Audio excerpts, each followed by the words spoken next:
Kung titingnan mo siya, parang napaka-luxurious ng dating niya. Parang napaka hindi ordinaryong sasakyan yung dating niya. Syempre, siguro dahil sa bago.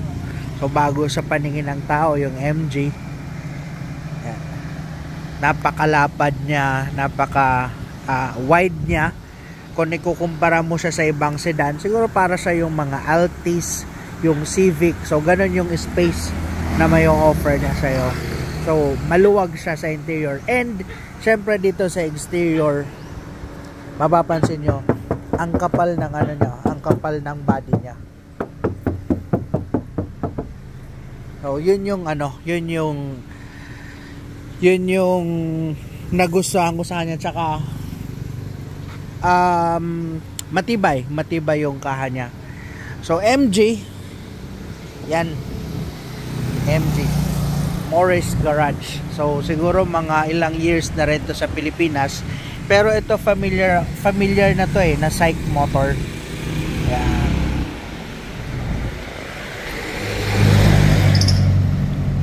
MG5.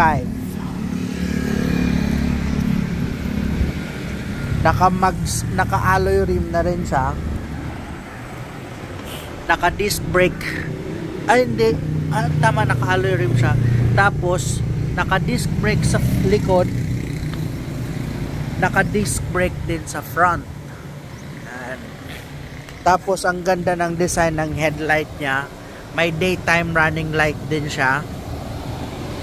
Pero wala siyang fog light. Ito, meron lang damage dito.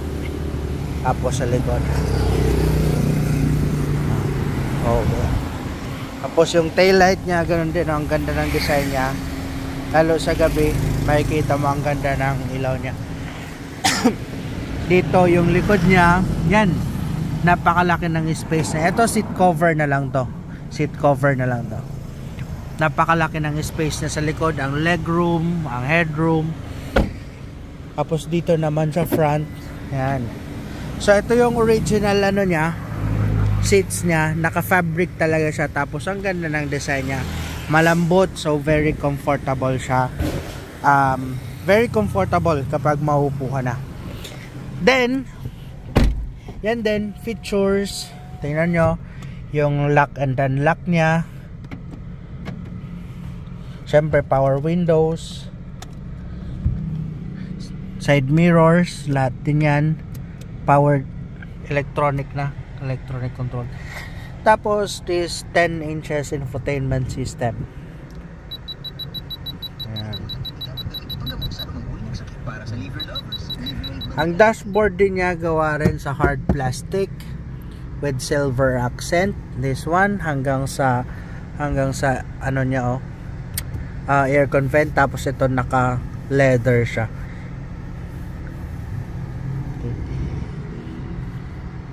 Then airbag, syempre driver, passenger, may speaker.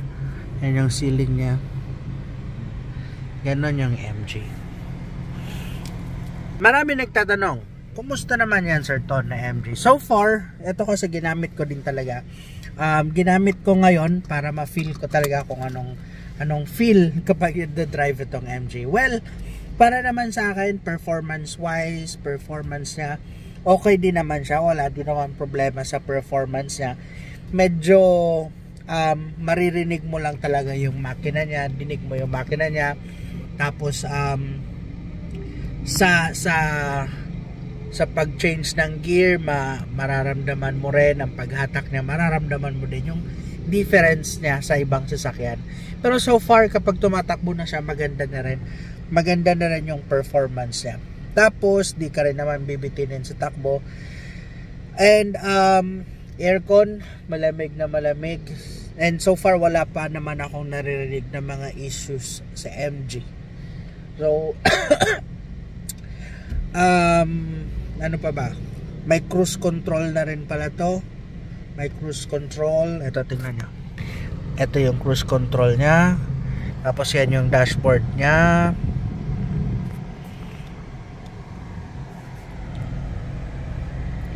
So kung ikaw yung ikaw yung may planong bumili ng sasakyan tapos na-try mo ng Toyota, na-try mo ng Mitsubishi, tapos gusto mo mag-explore ng bagong sasakyan, pwede na ito subukan. Actually, meron kasi akong kaibigan na ganyan siya.